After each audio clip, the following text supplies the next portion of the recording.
ছাদ বাগানের বহুল প্রচলিত এবং সবথেকে বেশি জনপ্রিয় লিকুইড ফার্টিলাইজারগুলির মধ্যে অন্যতম কলার খোসার তৈরি তরল জৈব সার। তবে বাড়িতে সঠিক পদ্ধতিতে এই সার আপনি তৈরি করতে পারছেন কিনা তার উত্তর দেবে তৈরি হয়ে যাওয়া এই লিকুইড ফার্টিলাইজারের কালার। আজকের এই ভিডিওতে বিস্তারিতভাবে হাতে কলমে দেখে নেব এই কলার খোসার লিকুইড ফার্টিলাইজারের প্রস্তুত প্রণালী থেকে প্রয়োগ পদ্ধতি এবং তার সাথে জেনে নেব এর মধ্যে থাকা পুষ্টি গুণাগুণ থেকে সাবধানতা সম্পর্কে। গ্রিনওয়ার্ল্ড চ্যানেলে আপনাদের সকলকে স্বাগত। এরকম রং বেরঙের ফুল ফল বা মরশুমি সবজিতে ভরে থাকা ছাদ বাগান যেমন একদিকে অত্যন্ত দৃষ্টিনন্দন, তেমনি প্রতিটি বাগানের সারা বছরের পরিচর্যার চূড়ান্ত সফলতার নিদর্শন। আর তা যদি হয় সম্পূর্ণ জৈব উপায়ে তাহলে তো আর কথাই নেই। আপনারা অনেকেই জানেন যে কোনো গাছের এইরকম প্রচুর পরিমাণে ফুল বা ফলের পেছনে একটা অন্যতম গুরুত্বপূর্ণ ভূমিকা রয়েছে পটাশ বা পটাশিয়ামের। আর এই পটাশিয়ামেরই একটা অন্যতম প্রাকৃতিক উৎস কলার খোসা। আমাদের মানব শরীরের জন্য অত্যন্ত পুষ্টিকর ফলগুলির মধ্যে একদম প্রথম সারিতে যেমন নাম থাকে কলার, তেমনি এই কলার উচ্ছিষ্ট অংশ বা কলার খোসা কিন্তু উদ্ভিদ দেহের জন্য অত্যন্ত উপকারী পুষ্টিগুণ সম্পন্ন, যাকে প্রাকৃতিক পটাশিয়ামের একটা অন্যতম অফুরন্ত জৈব ভাণ্ডারও বলা যেতে পারে। আর একদম সঠিক পদ্ধতিতে তৈরি এই কলার খোসার তরল জৈব সারের নিয়মিত প্রয়োগই কিন্তু আমাদের শখের ছাদ বাগানকে সারা বছর এরকম ফুল ফল এবং মৌসুমী সবজিতে সম্পূর্ণ ভরিয়ে তুলতে পারে। গাছ মাটি থেকে যে কোনো খাবার সংগ্রহ করে লিকুইড ফরমেশনে, তাই এই তরল জৈব সার অতি দ্রুত কাজ করার ক্ষমতা রাখে। আজকের এই ভিডিওতে একে একে পরপর বিস্তারিতভাবে দেখে নেব, কিন্তু সবার প্রথমে জেনে নেব এই কলার খোসায় পটাশিয়াম ছাড়া অন্যান্য পুষ্টিগুণ কি কি রয়েছে সেই সম্পর্কে। এই কলার খোসায় প্রচুর মাত্রায় পটাশিয়ামের পাশাপাশি রয়েছে phosphorus, magnesium, calcium, copper, sodium এবং ম্যাঙ্গানিজ, যা একদিকে যেমন যে কোনো গাছের প্রচুর পরিমাণে কুড়িয়ে আনতে সহযোগিতা করে, তেমনি ফলের আকার এবং ধারণ ক্ষমতা বৃদ্ধি করতে সহযোগিতা করে। এর পাশাপাশি কাণ্ডের সার্বিক বিকাশ বৃদ্ধি এবং গাছের সার্বিক দৃঢ়তা প্রদানেও এই সমস্ত খনিজ উপাদানের একটা বিরাট ভূমিকা রয়েছে, যা এই কলার খোসার লিকুইড ফার্টিলাইজার থেকে গাছ অনায়াসে সংগ্রহ করতে পারে। এবারে আসি পরবর্তী বিষয়ে। এই ধরনের লিকুইড ফার্টিলাইজার তৈরিতে আপনারা সবসময় এই রকম পাকা কলা ব্যবহার করবেন এবং এর পাশাপাশি লক্ষ্য করুন যে এই কলার খোসা কতটা ফ্রেশ অবস্থায় রয়েছে। অর্থাৎ সম্পূর্ণ পাকা এবং একদম এরকম ফ্রেশ অবস্থায় থাকা কলার খোসাকে টাটকা অবস্থায় আপনারা এই ধরনের লিকুইড ফার্টিলাইজার তৈরিতে ব্যবহার করবেন। এবার এই ফার্টিলাইজার তৈরির জন্য আমি এখানে একটি প্লাস্টিকের এয়ারটাইট কন্টেনার নিয়েছি। আপনারা এরকম প্লাস্টিক বা কাঁচের যে কোনো কন্টেনার ব্যবহার করতে পারবেন এবং খেয়াল রাখবেন যেন সেটি কখনো মেটালের না হয় এবং এয়ারটাইট অবশ্যই থাকে। এর সাথে আরেকটি পাত্রে আমি 1.5 লিটার পরিমাণ প্লেন জল নিয়েছি। আর সাথে অবশ্যই আমাদের প্রধান উপকরণ টাটকা দুটি কলার খোসা নিয়েছি এবং সঙ্গে নিয়েছি একটি কাঁচি। লক্ষ্য করলেই বুঝতে পারবেন এই কলার খোসাকে কিন্তু আমি একদিনও ঘরে রেখে দিইনি, একদম টাটকা ব্যবহার করছি। এবারে প্রথমে এই কলার খোসা দুটোকে এই কাঁচির সাহায্যে একদম ছোট ছোট টুকরো আকারে কেটে এই প্লাস্টিকের কন্টেনারে ভরে নেব। এবারে আপনাদের বলি যে আরেকটি পাত্রে যে আমি একদম প্লেন জল নিয়েছি সেই জলের পরিমাণের হিসেবটা আপনারা কিভাবে করবেন। এখানে আমি আপনাদের বললাম যে আমি 1.5 লিটার পরিমাণ জল নিয়েছি, অর্থাৎ দুটো কলার খোসার জন্য আমি এখানে 1.5 লিটার পরিমাণ জল নিয়েছি। আমি এখানে কিছুটা পরিমাণে কম জল ব্যবহার করেছি, কিন্তু বাড়িতে প্রস্তুতির সময় আপনারা প্রতিটা কলার খোসা পিছু 1 লিটার পরিমাণ জল ব্যবহার করবেন। অর্থাৎ এরকম দুটো কলার খোসার জন্য আপনাদের 2 লিটার পরিমাণ জল ব্যবহার করতে হবে। এর পাশাপাশি আপনাদের বিশেষভাবে খেয়াল রাখার প্রয়োজন রয়েছে শুরুতেই যে বিষয়টি আপনাদের উল্লেখ করলাম, অর্থাৎ এটা তৈরির জন্য যে কন্টেনার আমরা ব্যবহার করব সেটা যেন অবশ্যই এয়ারটাইট হয় এবং তার সাথে সেটা যেন অবশ্যই প্লাস্টিকের বা কাচের হয়। কোনো রকম কোনো ধাতব পাত্র কিন্তু আমরা এখানে ব্যবহার করব না। আর অতি অবশ্যই কলার খোসা যেন একদমই টাটকা হয় সে বিষয়ে আমাদের বিশেষ খেয়াল রাখার প্রয়োজন রয়েছে। সাথে লক্ষ্য করুন কলার খোসার গোড়ার থেকে বোঠার অংশ কিন্তু আমি এখানে বাদ দিয়ে দিচ্ছি, শুধুমাত্র কলার খোসাটাকে টুকরো টুকরো করে কেটে ব্যবহার করছি। দেখুন দুটো কলাই আমার ছোট করে টুকরো আকারে কেটে নেওয়া হয়ে গেছে। এবারে এই সম্পূর্ণ জল আমি এই কন্টেনারের মধ্যে দিয়ে দেব। এখানে জলের পরিমাপটা আপনাদের আরও একবার মনে করিয়ে দিচ্ছি, প্রতিটা কলার খোসা পিছু আপনারা 1 লিটার পরিমাণ জল ব্যবহার করবেন। এবারে কন্টেনারের মুখ ভালোভাবে বন্ধ করে মিশ্রণটিকে একটু বেশ ভালোভাবে ঝাঁকিয়ে সম্পূর্ণ ঠান্ডা স্থানে এটাকে রেখে দিতে হবে।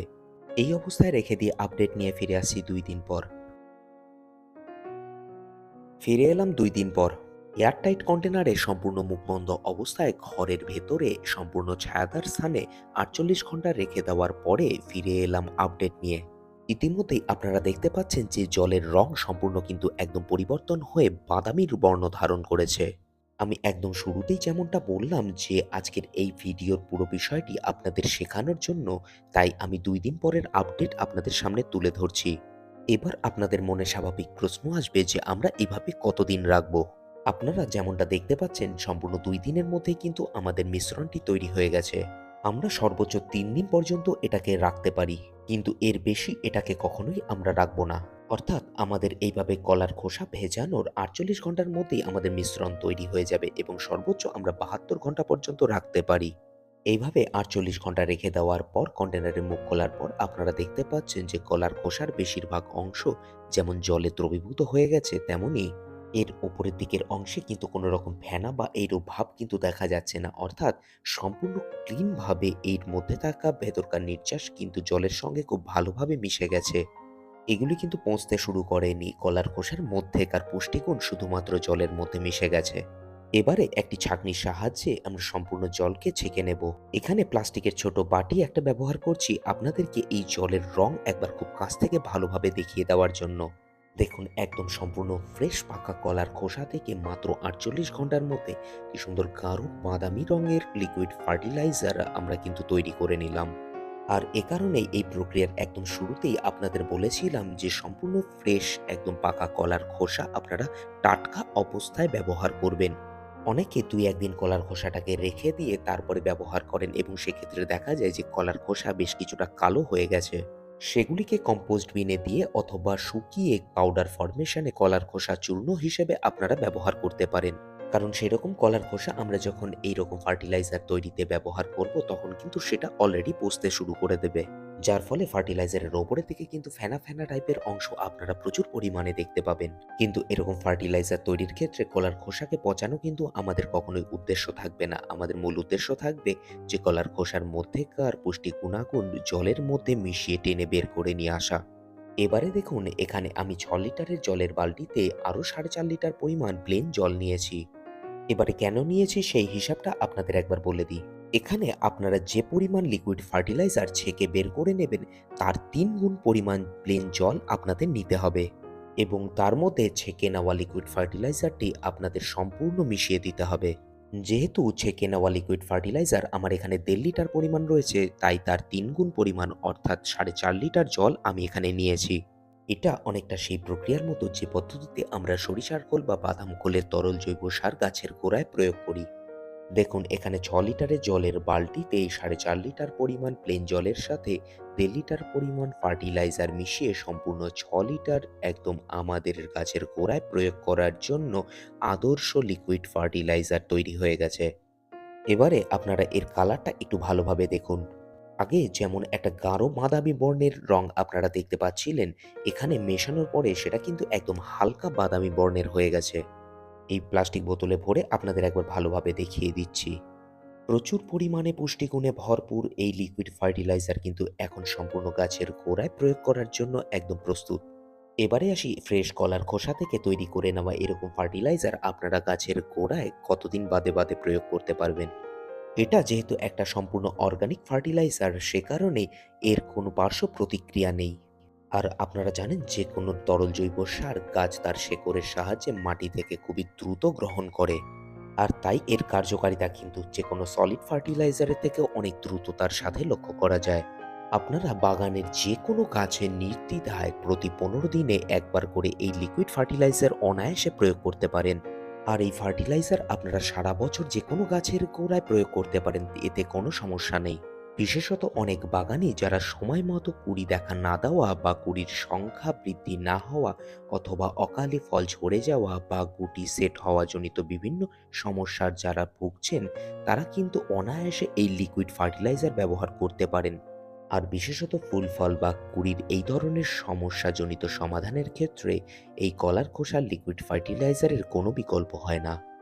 যে কোনো ফুল গাছের ক্ষেত্রে এই তরল জৈব সারের নিয়মিত প্রয়োগ যেমন গাছের কুড়ির সংখ্যা প্রচুর পরিমাণে বাড়িয়ে তোলে, তেমনি যে কোনো ফল বা মরশুমি সবজি গাছের ক্ষেত্রে কুঁড়ির সংখ্যা বাড়ানোর পাশাপাশি গুটি ঝরা রোধ করা এবং ফলের গুণগত মান বৃদ্ধি করার ক্ষেত্রে এর কোনো বিকল্প নেই। তাই এই বিনামূল্যের ঘরোয়া জৈব সারটি প্রত্যেক বাগানেরই একদম অবশ্যই ব্যবহার করা উচিত। এবারে বলি এর প্রয়োগের ক্ষেত্রে আরও বেশ কিছু সাবধানতা অবলম্বনের বিষয়ে। মুখবন্ধ কন্টেনারে আপনারা যখন এই তরল সার তৈরির জন্য রাখবেন তখন অতি অবশ্যই খেয়াল রাখবেন যাতে সেটা কোনো কারণেই সূর্যালোকের সংস্পর্শে না আসে।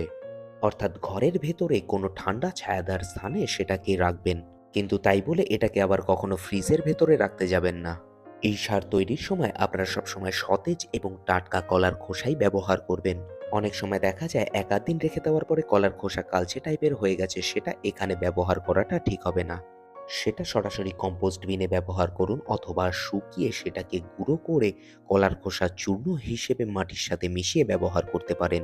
কারণ কালচে হয়ে যাওয়া পুরনো সেরকম কলার খোসা ব্যবহার করলে বেশিরভাগ ক্ষেত্রে ফার্টিলাইজারের কালার এরকম না আসার সম্ভাবনাই বেশি। ভিডিওটি যদি ভালো লেগে থাকে তাহলে অবশ্যই লাইক করুন, শেয়ার করুন এবং কমেন্ট করে জানান। আর চ্যানেলে যদি নতুন হয়ে থাকেন তাহলে অবশ্যই চ্যানেলটি সাবস্ক্রাইব করে সঙ্গে থাকুন।